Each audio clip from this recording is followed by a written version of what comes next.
So we're going to start. Can I go? Yeah, good. Okay. We're going to start with an exercise.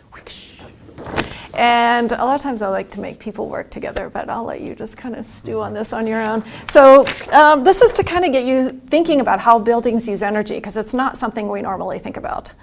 So I want you to kind of work through this and think to yourself, so internal equipment. That's like basically anything you plug into the wall. So like your computer, a lamp, a printer, a coffee maker, something like that. That's what we call internal equipment. You might hear that called plug load also. So that's consuming some piece of this pie. So I'd like you to take each of these categories: cooling, heating, lights, domestic hot water, that's water at the sink, so to speak. Fans and pumps, those are the pieces of equipment in a building you really never see as an occupant. But take each one of those categories and line those up with what you think they're using volume-wise, so to speak. And this is for office buildings in all climate zones. So this is the whole country. So this is Florida as well as Minnesota. And it's by BTU. So not by dollars, but by BTU, which is a measure of heating or cooling. How about the big blue piece of pie? I put it down as cooling. Okay. When you said the whole nation, I would have said cooling for my buildings and for this area, but I think the nation, I want heating. Pete? I said fans and pumps, but I don't think I was thinking office. I think I was thinking more manufacturing. Okay, that's a good thought. That's the most important thing about this exercise, is you actually thought about the building. Alyssa, what'd you say? Heating. Space heating. Space heating in the whole country. We spend most of our BTUs heating.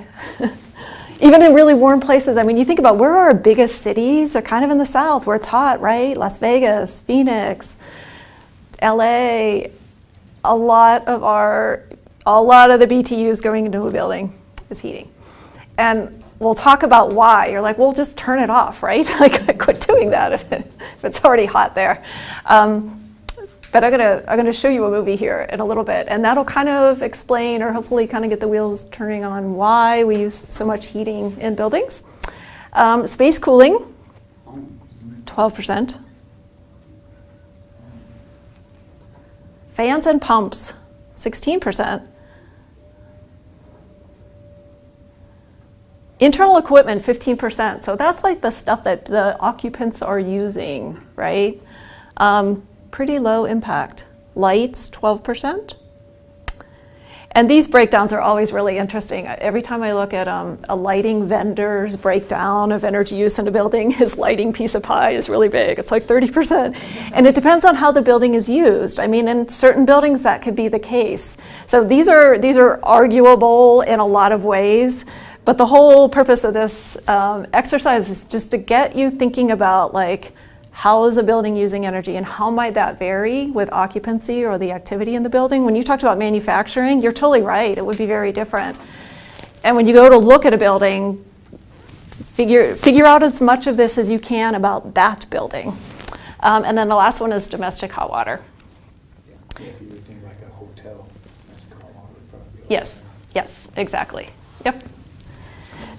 So another thing to kind of take away from this end use, we call this an end use breakdown, because these are kind of the end users, like the pumps and fans are using energy, space cooling is using energy, so it's an end use breakdown.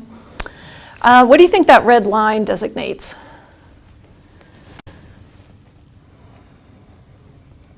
Typically in a building, even in your house. Yeah, in your house, this would be. Think about the source of the energy to the building. It's all coming from the boiler, right? natural gas. Okay, yeah. Yeah, so the boiler is fueled by what? Typically, natural gas, usually. And then what would be the other side? There's your natural gas. And then this is typically electric. Yeah. So that's kind of an interesting thing to think about too, what in your building is using natural gas.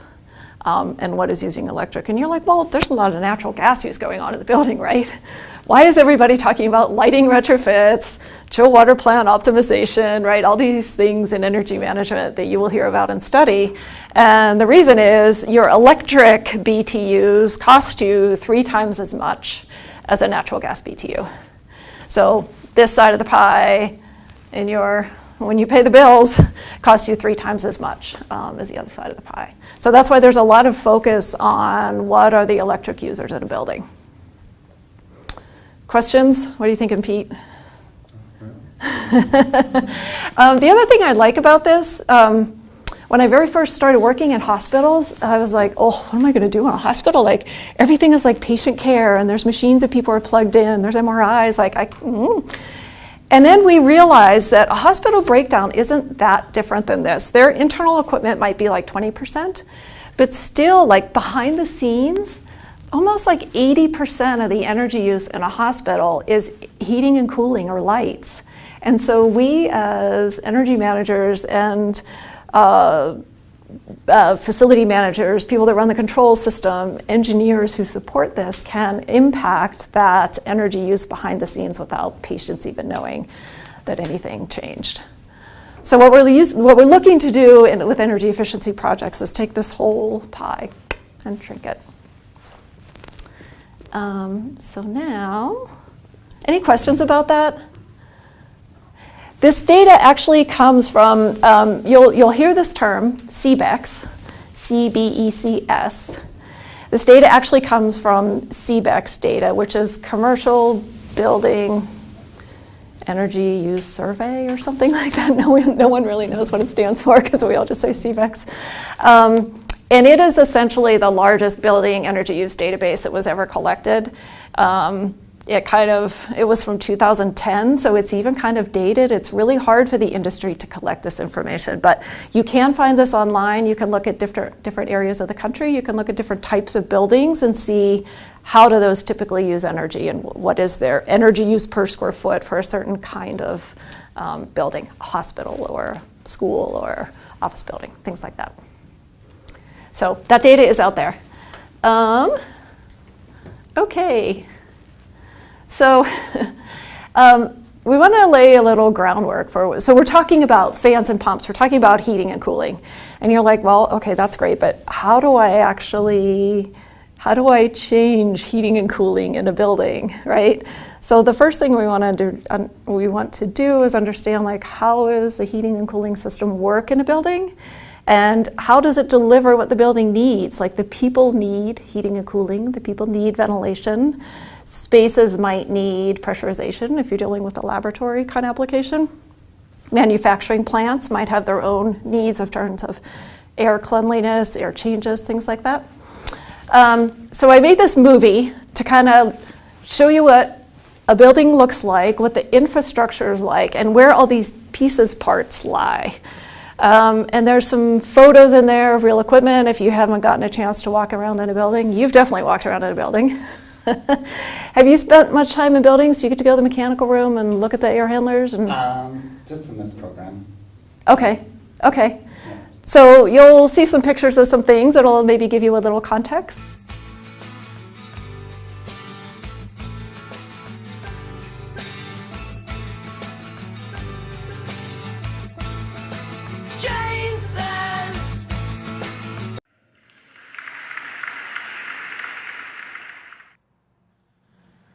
Okay, we're going to lay a little groundwork for how building mechanical systems use energy. Because what we learned in our end use breakdown is that well over half of the energy in a building is used by the mechanical systems. So when we understand how they interrelate, it affords us the opportunity to optimize them and build energy efficiency into the building.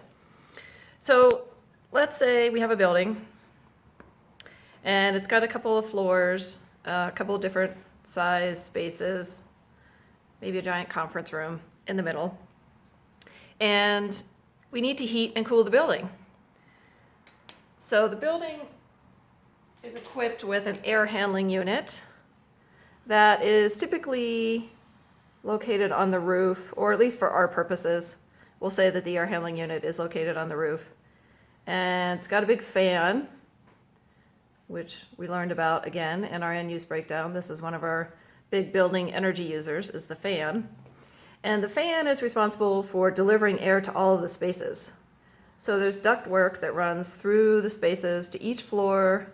It branches out. There are individual runs to each space. And then each space is equipped with a piece of equipment called a VAV box. And we'll talk about that a little bit. I'll show you some pictures in real life here. A VAV box has a damper in it, and VAV stands for variable air volume. So there's a little damper in there, and that controls the airflow that's ducted out to the diffusers in the space. So the diffuser is what you see in the ceiling when you look up. So there's diffusers that are delivering air to the space, and this damper controls the airflow. If you need more cooling, it'll deliver more air to the space. And then we'll talk about heating in a second. But basically every one of these spaces in the building has a VAV box. The little damper.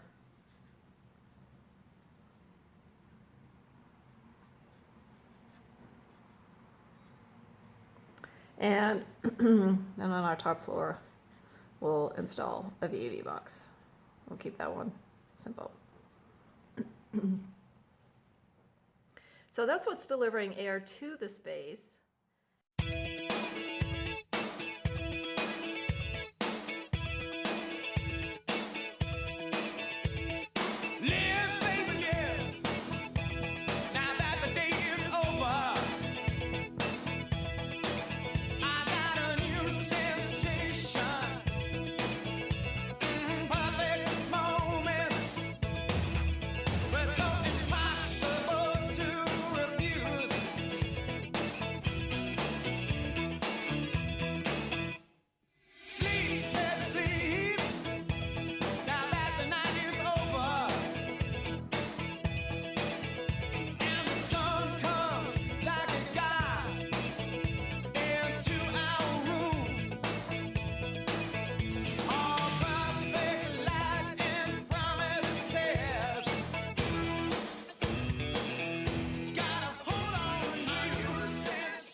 Now the air needs to recirculate, so there is a return air system, and typically each floor has a collection plenum and a shaft runs up through the building that returns the air to the air handling unit.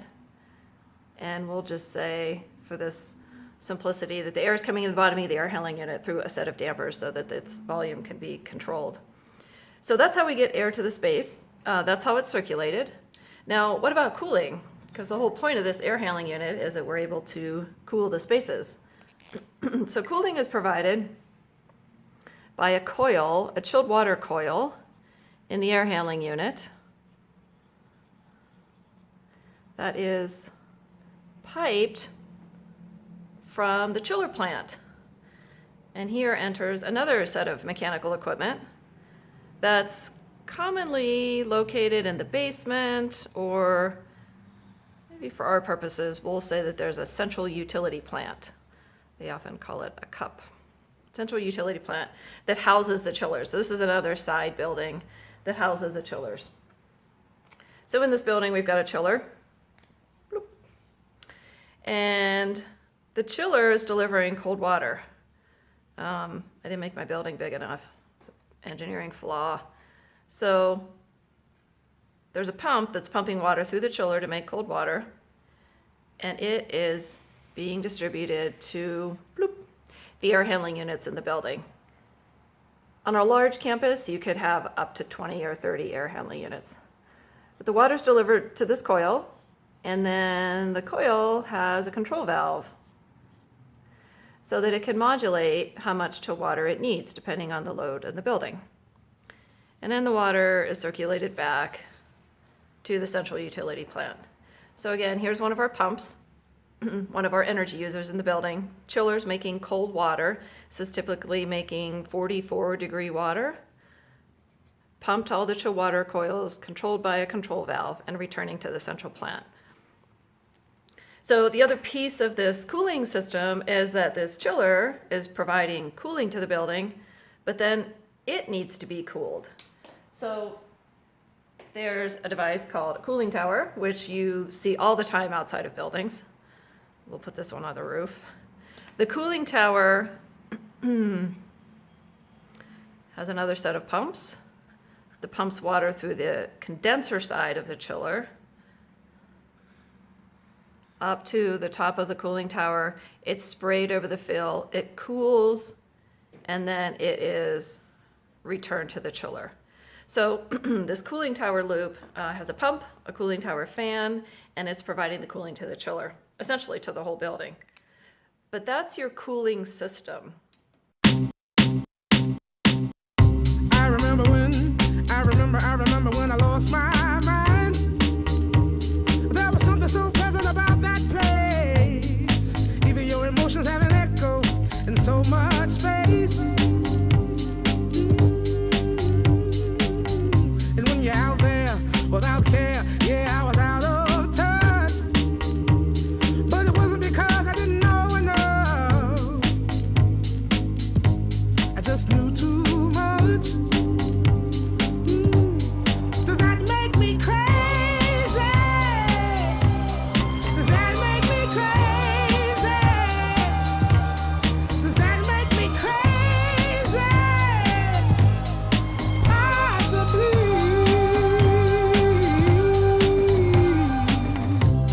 And I hope that you are having the time of your life. But think twice. That's my only advice. Come on now, who do you think you are? Bless your soul. You really think you're in control? Well, I think you're crazy. I think you're crazy. I think you're crazy. Just like me.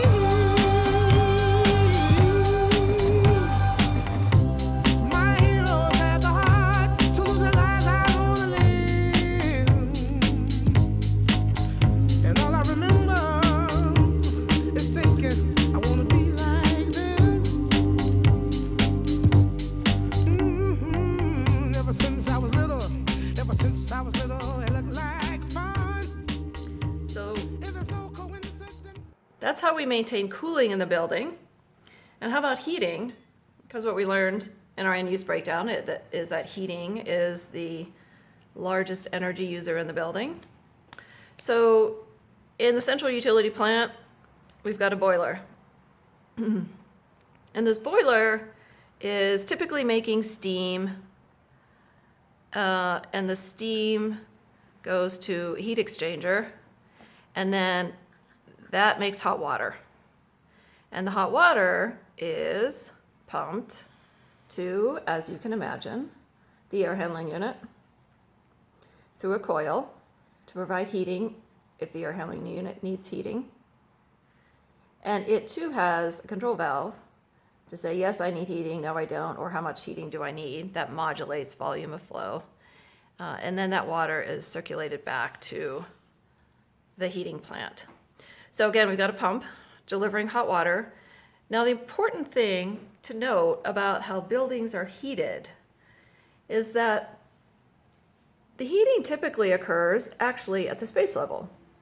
So while this pump is delivering hot water, if necessary, to the air handling unit, the more important thing is that hot water is piped to every floor of the building, to every space of the building.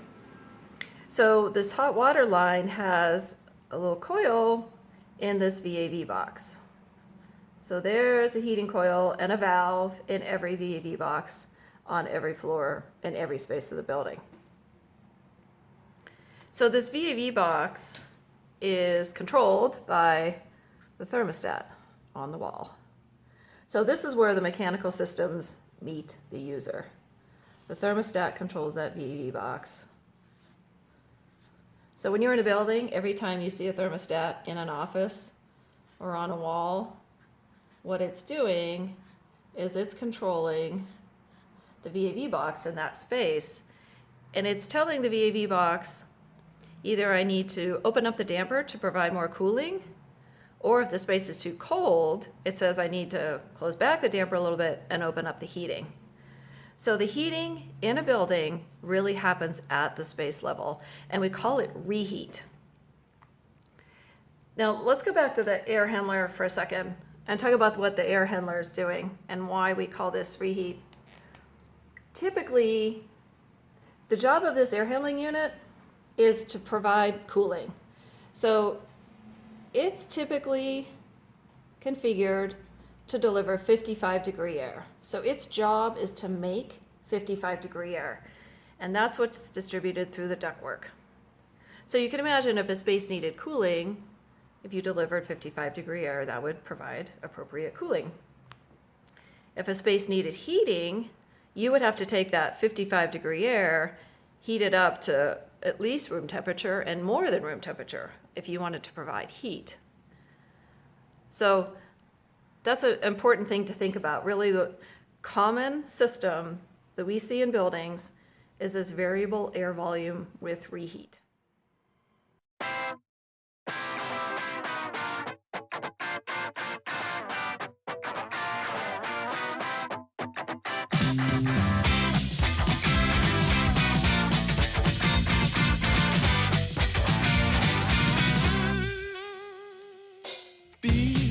Be the charming type.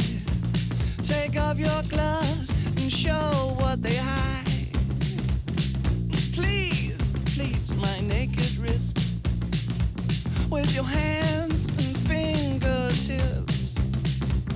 And please, baby, get on your knees. Don't bare your teeth. I'll let you cry if you close your eyes.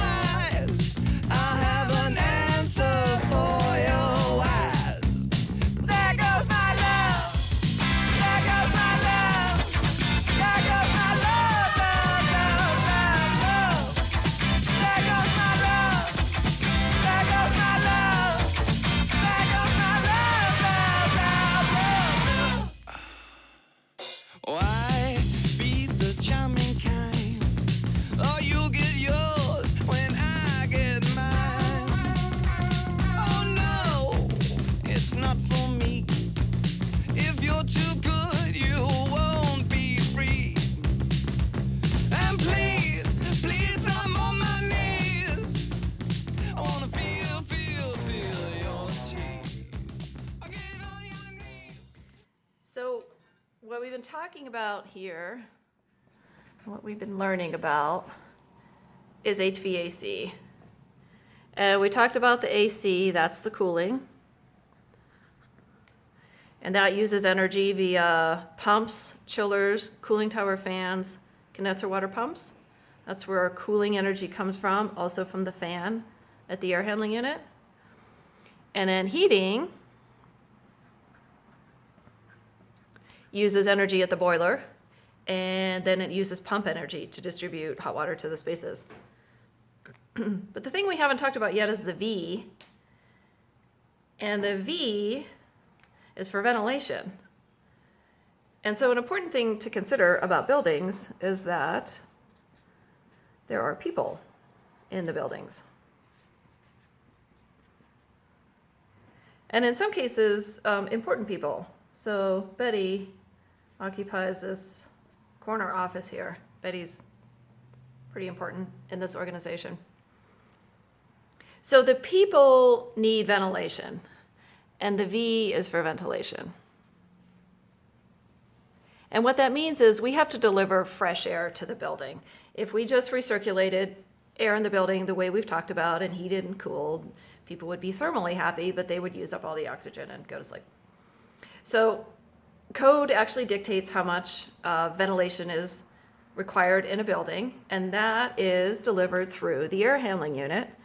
And so what we're going to add here are a set of dampers on the outside. So we'll call this OA, outside air. So this is where outside air is drawn into the air handling unit and delivered to the spaces. So typically there is a minimum outside air rate to meet ventilation needs, and that's usually about 20% of the entire airflow required to provide heating and cooling.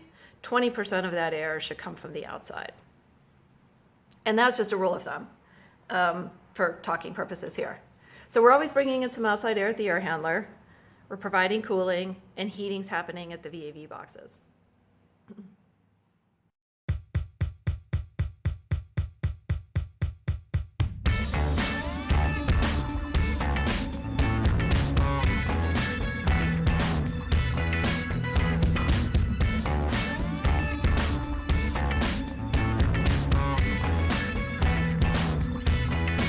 You never get that taste out of your mouth.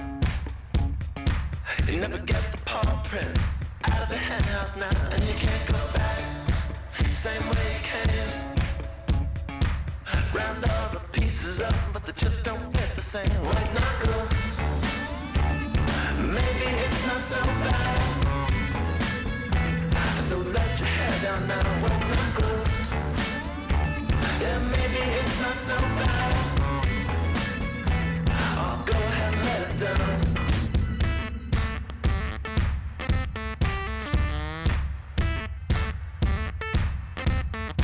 So gonna let it all out, let it bleed. Did you get what you want? Did you get what you need? I'm behind the lines, behind the wall. Tell me, was the bed you made really that bad after all? White knuckles, yeah, maybe it's not so bad. So let your hair down now, white knuckles. Oh, maybe it's not so bad. Or just let it all come down now.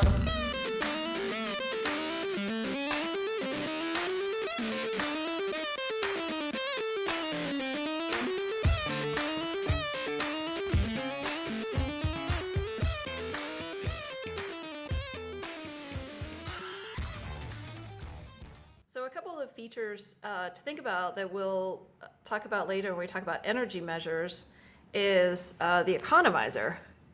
And the air handling unit has what we call economizer, or at least we want it to. And the way that works is, if you think about the job of this air handling unit, like we discussed, its job is to deliver 55-degree air. So we've got return air coming back from the building, and that return air is usually about 74 degrees. So we've got about 74-degree air coming back to the air handler. And then we've got this option here for outside air, right? So if you're trying to make 55 degrees and it's, say, 60 degrees outside, what do you think your dampers should be doing in that case? They would be choosing the colder airstream, ideally. So in that case, you would want 100% outside air coming into this air handler, because that means you've got 60-degree air that you have to mechanically cool to 55 degrees, as opposed to having 74-degree air that you have to cool to 55 degrees. So this is what we call an Airside economizer, and it basically uses outside air, cool outside air, to replace the need for mechanical cooling in the air handler. So great energy saver. We'll talk about that as a measure and talk about how to identify whether or not that's working in the building. And the other thing to think about with regard to the Airside systems is that we're providing this ventilation that we talked about by having 20% outside air always coming into the building when it's occupied. So what if all these people go home? Do we still need the ventilation? And the answer is no, unless there are other driving air change rates because of processes in the building or certain types of spaces. But generally, ventilation in a space is only required when the people are there. So that's an important thing to note in terms of energy use, because that ventilation is causing you to bring in outside air, which can range from 0 degrees outside to 110 degrees outside. And if you have to bring that outside air in, you're going to have to condition it at the air handler or at the VAV box, and that requires energy. And if you don't need to bring that ventilation air in, then there's an energy opportunity. So in review, we've got our building. We call this the airside systems. These are the water side systems. The important thing, perhaps the most important thing that we haven't talked about yet, is that all of these devices are controlled by a computer. And that computer is called the building automation system. And I'm going to highlight automation because that is what we're going for here. This computer has the ability to optimize all of these devices that we've talked about. So from airside systems, this fan control is being controlled by the building automation system. The temperature it's delivering is being read back to the building automation system so that it can in turn control the chill water valve and the heating valve and the dampers. All of these temperatures are being read back. In each VAV box, the thermostat is communicating to the building automation system. So this is telling the building automation system what the room temperature is, what the set point is supposed to be, what this damper position is, what this heating coil valve position is, how much airflow we're getting into each space. So the VAV box is communicating all of its data points back to the building automation system and able to optimize the control. Same thing with the water side. Pump speeds are controlled, temperatures are being read back, the chiller's enabled, the boiler's enabled, the cooling tower fans or speed are commanded. Same with pumps, temperatures on condenser water. So all of these points every minute or two are being communicated to the BAS, as we call it. And that's what affords us a lot of opportunity to make the building smart. So there's our mechanical systems, and with that groundwork, we can embark on energy efficiency opportunities.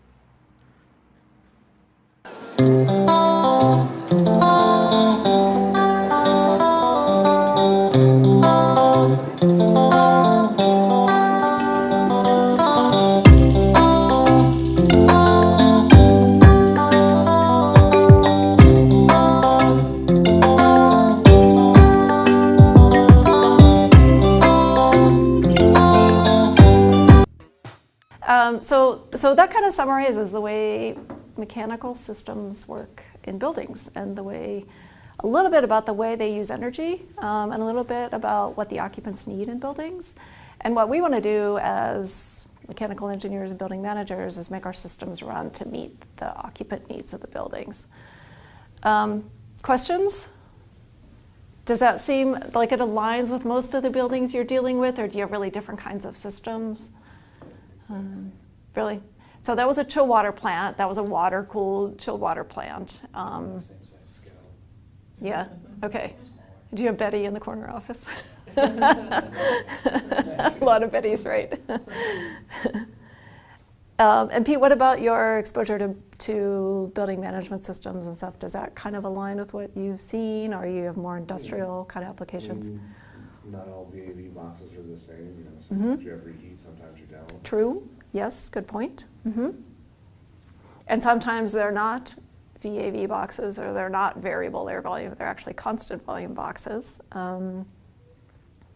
that just have reheat and control temperature. Yeah, so there's a lot of different kinds of systems. The industry's kind of changing too. I mean, this is called a variable air volume with reheat. I mean, probably 80% of the buildings that we walk in have this kind of system.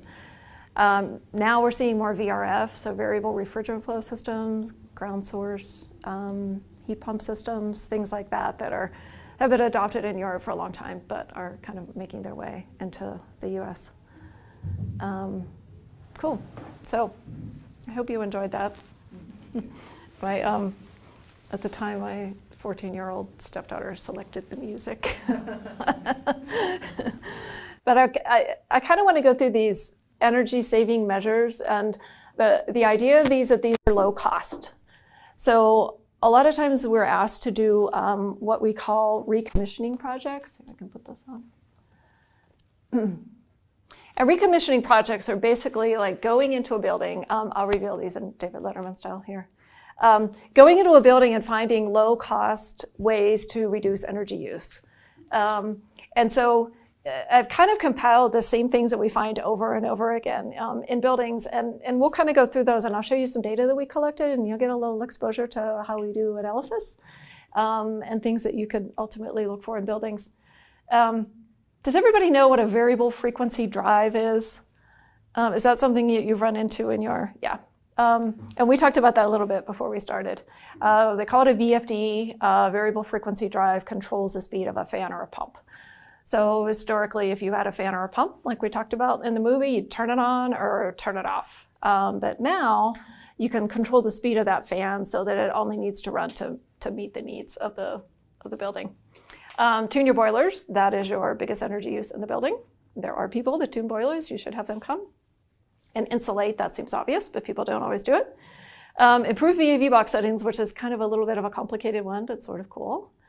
Occupancy sensors we use to control heating and air conditioning, not just lights. And I'll show you an application of that. Optimizing air handling units, we see really, really funny performance in air handling units. And I'll show you some of that data. Increase your chiller plant delta T. I'll explain to you what I mean by that. Schedule equipment. I hate to say it, but our best energy efficiency measure, you might have to cut the camera for a minute, is scheduling turn things off when you don't need them. Things run all night. You don't need them all night. If the building doesn't need them all night, turn them off. It's really, really kind of simple.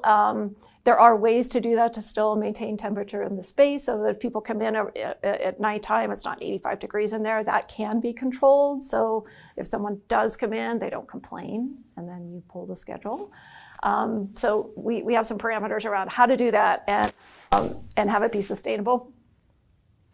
Upgrade pneumatic controls. I'll show you some pictures of what pneumatic controls are. They are old. And then operator override is slashed out on purpose.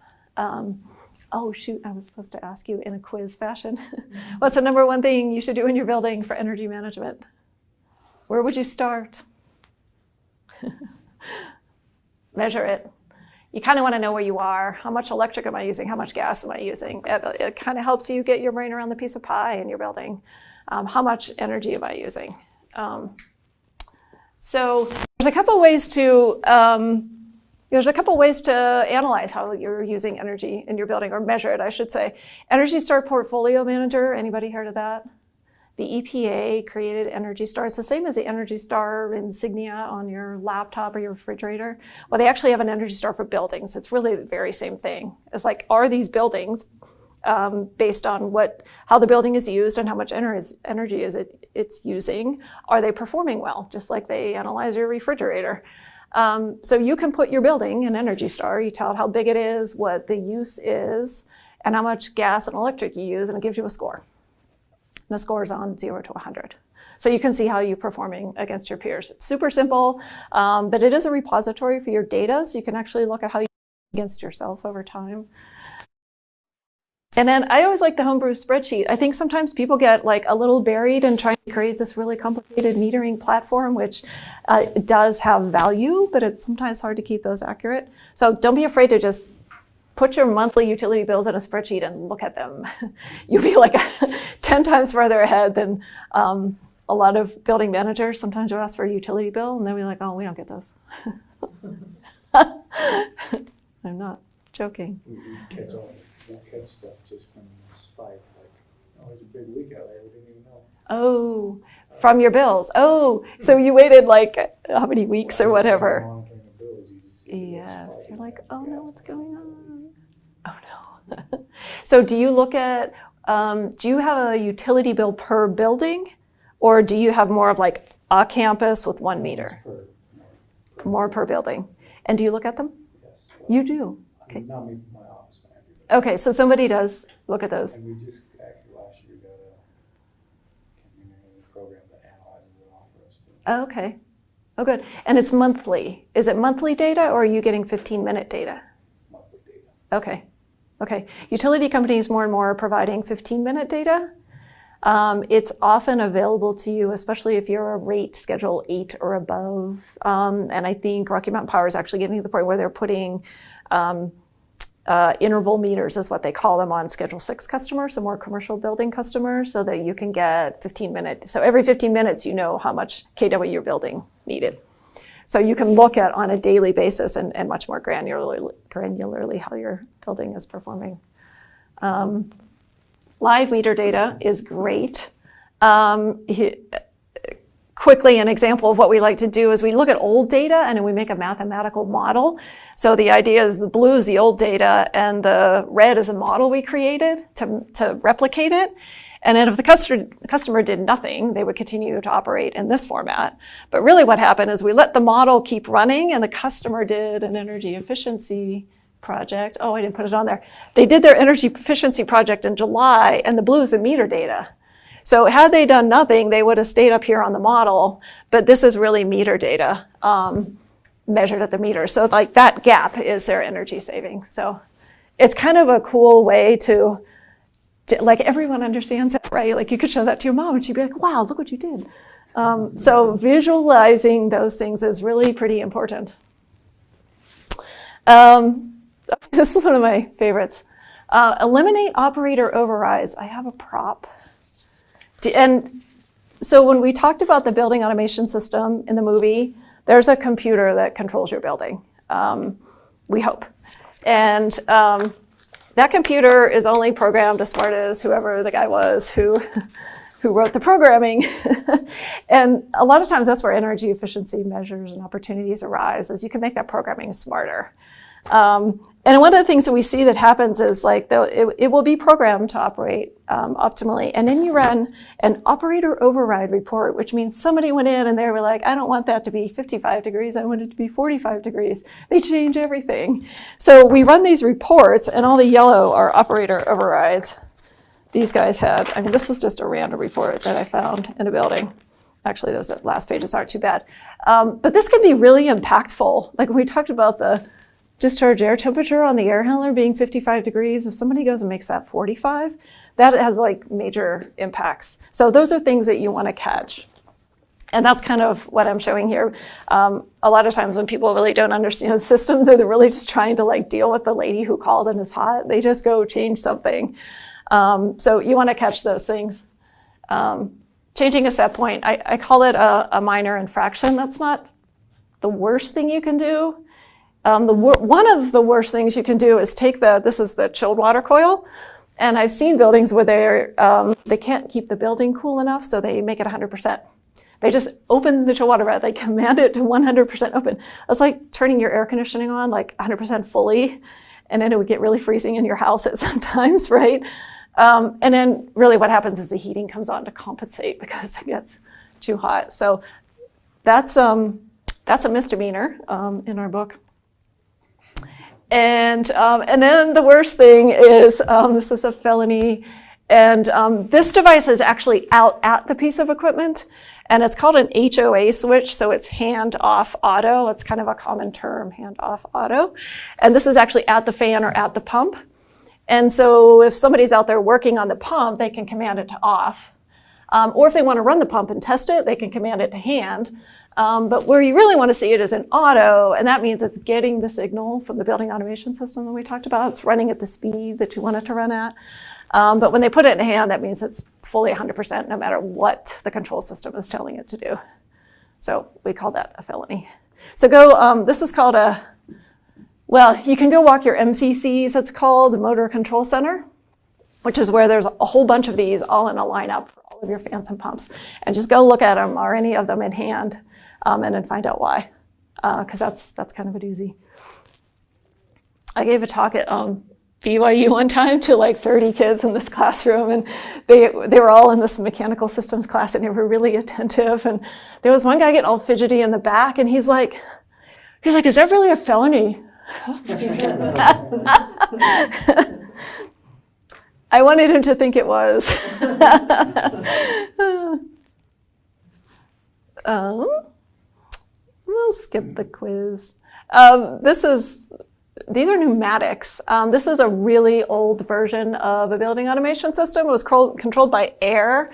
So it would be a compressor in the building, and these are little air tubes that are, I don't even need to explain it to you. It's non-digital, it's really old. It for sure doesn't work. That's really mean. You can't see what's going on in your building automation system. Do I still have the picture of my dad? There's my dad. Okay, so my dad is 86, and he used to be a heating and air conditioning maintenance guy. And when I get home at Christmas, we talk about HVAC, and he says, "Oh, Janie, I could do anything with pneumatics." and so Dad's 86, so you get a feel for. This was a panel that we saw in a building last year, and this was a 500,000 square foot building. This was like a big building. Totally pneumatic. And this is the controller for the air handler, and I was like, well, what do you do with that? And the guy said, well, in the spring I come out with a screwdriver and I turn it down a little bit. So, that actually on this building, the $500,000 was this Tucson Medical Center. They tore out all their pneumatics, and we put in digital controls with a control system like we talked about in the movie. And they measured over $500,000 in savings just because they're actually controlling their system and meeting the space needs. And this is a little bit of data from a similar application. There was a fan that was running at 90% all the time in an office area. We converted all of the VAV boxes. So all of the VAVs in the spaces, we didn't do anything with the fan, but the VAVs in the spaces were pneumatic. They weren't really working, or who knows what they were doing out there. But we gave them digital controls. We scheduled them because the people went home at night. And then the fan responded to that. We didn't do anything to it, but now it's running down at 50 to 70%. And the people are just as happy. In fact, they're probably happier because their space is really controlled. So that was kind of a little project. It was a pilot at a hospital in Kaja.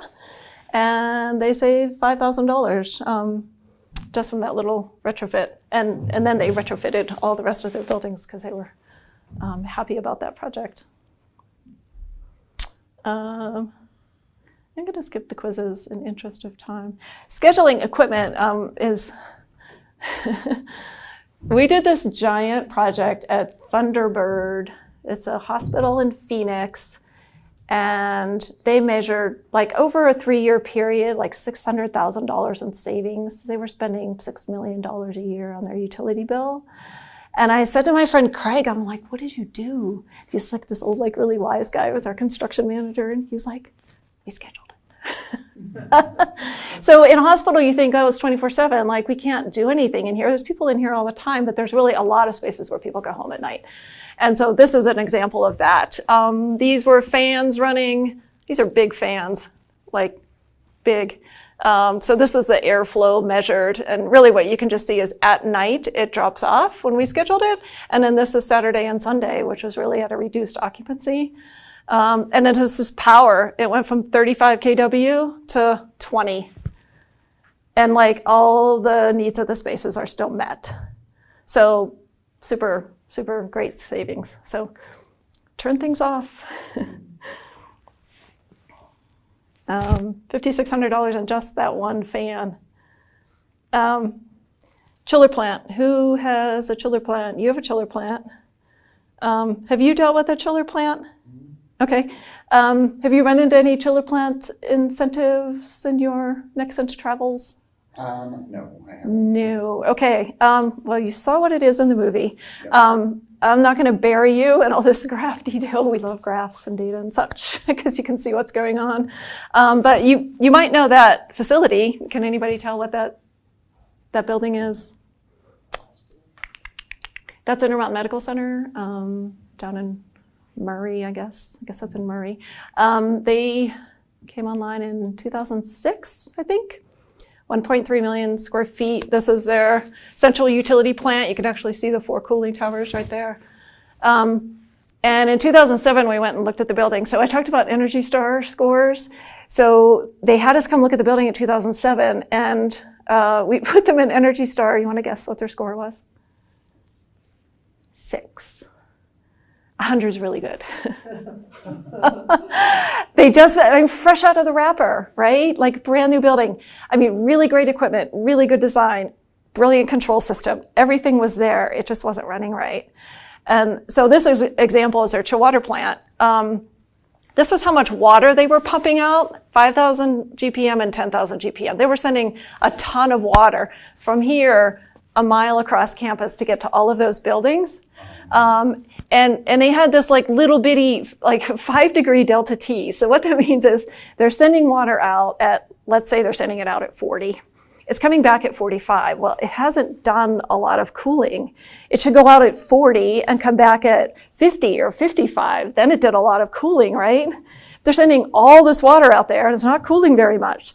So when we talk about a delta T, we want to send cold water out and you want it to come back warm, then it did its job, right? So all we did, I think we bought one flow meter in the plant and then we reprogrammed the computer. When I talked about the building automation system, we just reprogrammed it. We had the controls vendor reprogram it, but we advised them.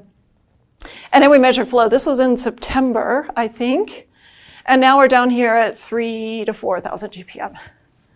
And their delta T, this is water going out. So now it's going out to the plant consistently. It's not jig-jag all around. It's going out at 45 degrees. And it's coming back warm like it's supposed to. It went out cold, did its job. It delivered its cooling. And it's coming back at 50 to 55 degrees. So that's really what you're really looking for, what we call that delta T. If you pump water out and it comes back the same temperature, you didn't do any good. You just moved water around, spent a lot of pump energy. So that was kind of a really satisfying project. And that plant, that was $78,000 measured in the plant just for revising what they already had. I kind of love this one. So this is an air handling unit at Primary Children's Hospital, and it's a little confusing to see what's going on there, right? Again, we're looking at time series data. So this is Monday the 8th. So these is a couple days, probably looking at a week or two's data. The green line is the outside air damper. The blue line is a chill water valve, and the red line underneath is a heating valve. So you can see like something's responding wildly and everything else is responding wildly to it. The outside air damper is moving back and forth. The chill water valve is opening and then it's too cold and the hot water valve opens. So guess what we did? We reprogrammed the computer. I don't think there weren't really any materials involved in this. But we basically slowed down the response rate. And now the outside air damper is like, oh, and it's just sitting there where it belongs, and it like follows a daily cycle of opening on economizer to provide cooling. And then the chill water valve and the hot water valve just closed. They weren't needed, they just closed. And now the outside air damper is just supplying air to the space. So all this heating and cooling didn't need to be done. And all they needed to do was look at the data and the building automation system. You can see those things. $20,000 a year, it's crazy. But there's a controls team at the University of Utah. There are 3 guys, Carl, Dave, and Nate. I call them the Trinity. And they run all the controls for the whole University of Utah. And the only thing they get excited about is the fact that we put in occupancy sensors to control HVAC, separate than the lighting HVAC sensor. Don't try to use the same sensor. That's the only thing they get excited about, is they get a separate sensor for their HVAC control. So in this conference room, we put in an occupancy sensor, and if there's nobody in there, the ventilation, we talked about ventilation in the movie, ventilation goes to 0. Still maintains the same temperature, doesn't let it get hot or cold, but the ventilation goes to 0. So basically, there's probably 500 CFM of air going into a big conference room that if you don't need heat and cool, you just kill it. So that's what's going on here. This was 3,000 CFM, poop all the time. And when it's unoccupied and the space temperature is happy, you don't have to move air. So occupancy sensors for HVAC control. This was actually at Intermountain Medical Center. Have you ever been to those classrooms they have there? They have the Doty Education Center. There's like 8 classrooms, almost $6,000 a year just in those spaces. VAV boxes, I'm not going to go through these details.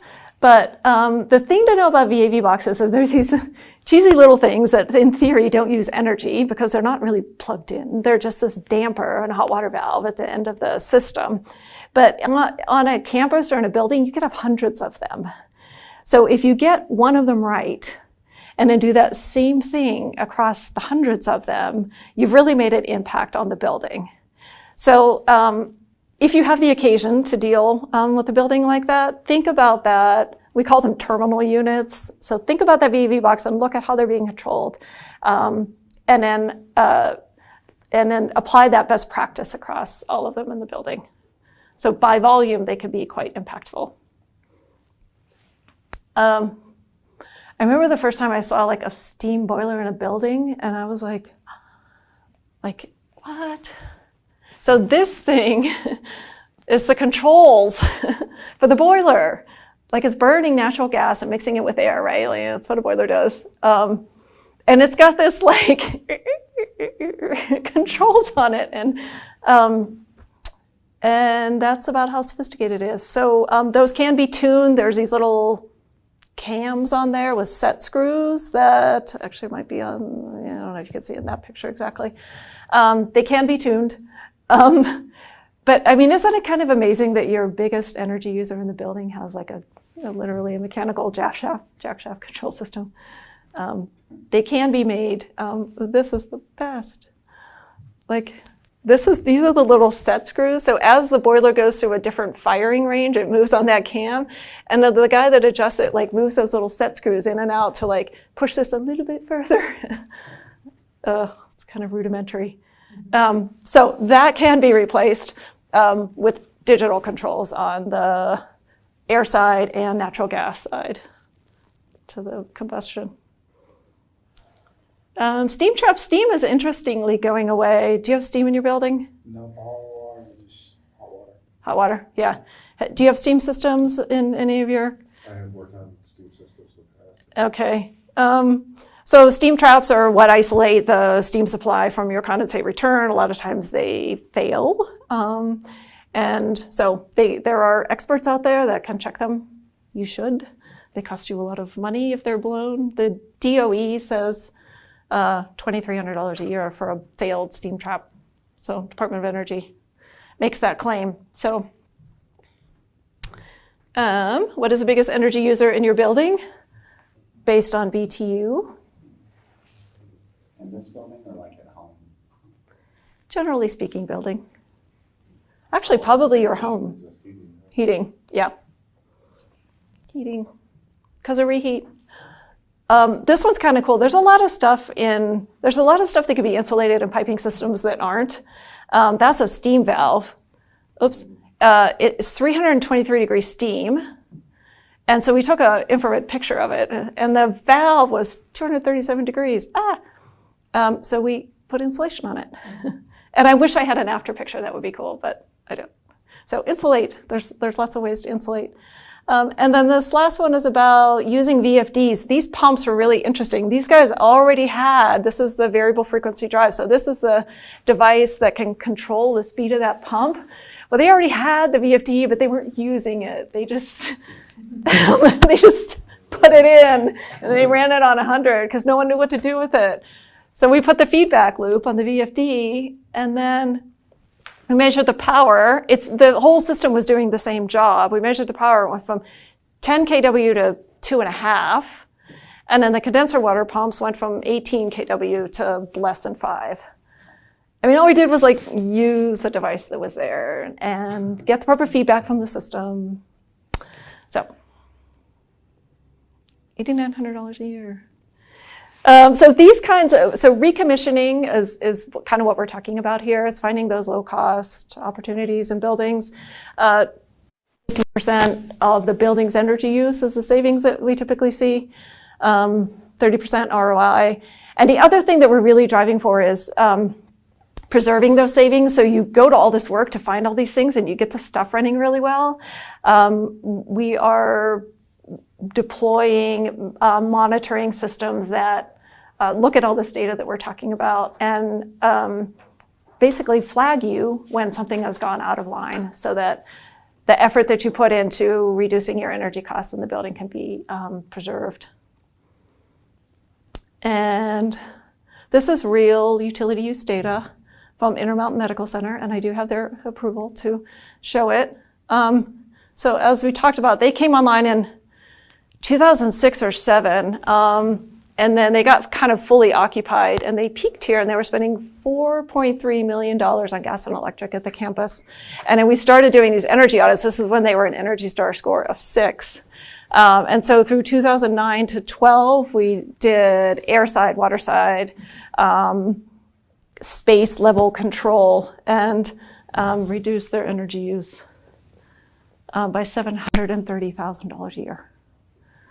So that's why we do this. Think of all those emissions. There's some resources. I can send this out after, so you guys have these if you want to look them up, Energy Star and the building performance database you can reference. Can I read you my favorite thing? This is really important. Anybody know who Edward Abbey is? You know who Edward? Yeah. So Edward Abbey is an old curmudgeon. He lived in the Southwest. He kind of lived in Moab for a while. He was one of the very first park rangers in Arches National Park before it was paved. Like, it was a dirt road. And he lived out there in some little hut that had snakes under the porch and stuff like that. But like, kind of an old curmudgeon, but he loved the earth. Monkey Wrench Gang, you might have heard of. But you guys are stepping into the world of kind of like fighting for the environment. I think that's probably a little bit of where your heart is in this. And so Edward Abbey would say this, one final paragraph of advice: do not burn yourselves out. Be as I am, a reluctant enthusiast, a part-time crusader, a half-hearted fanatic. Save the other half of yourselves and your lives for pleasure and adventure. It's not enough to fight for the land. It's even more important to enjoy it while you can, while it's still here. So get out there and hunt and fish and mess around with your friends. Ramble out yonder and explore the forests, climb the mountains, bag the peaks, run the rivers, breathe deep of that yet sweet and lucid air, and sit quietly for a while and contemplate the precious stillness, the lovely, mysterious, and awesome space. Enjoy yourselves. Keep your brain in your head and your head firmly attached to the body active and alive. And I promise you this much. I promise you this one sweet victory over our enemies, over those desk-bound men and women with their hearts in a safe deposit box and their eyes hypnotized by desk calculators. I promise you this. You'll outlive the bastards. Bling. And I'm Jane, not Jake. So that's what I have for you guys. Any questions? I am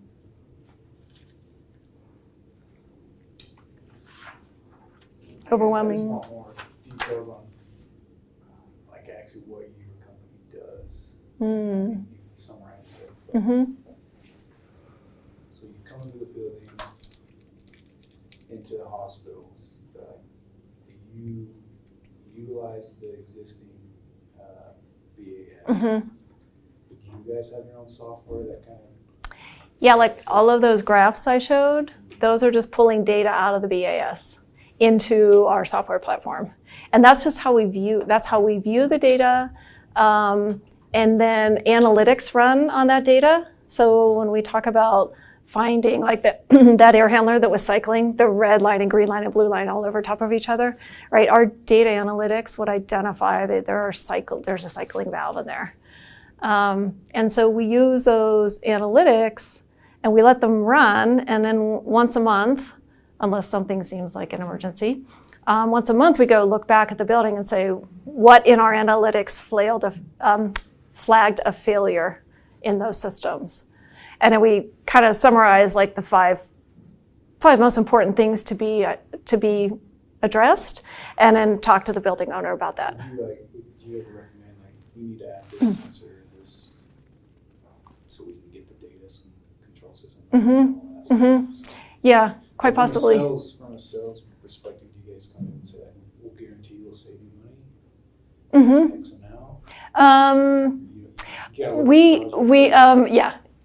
I mean, and a lot of times, it kind of depends on where the customer is, but a lot of times we'll do an audit, and then we'll be able to see like how the building is performing, and it could be performing like this, and we run calculations. That's what Mark does at Nexen, is he looks at people's calculations, and I will say, if you change it to this kind of operation, or you replace this piece of equipment with this, then you'll save this much.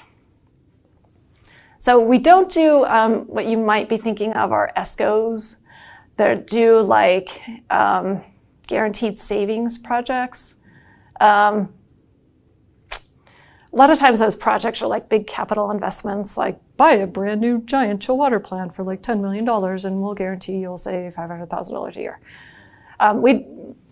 We don't really do stuff like that. It's a little bit more like engineering based, but we know the savings are there. So, is that kind of? Yeah, I was just kind of thinking how it would apply to some of my buildings.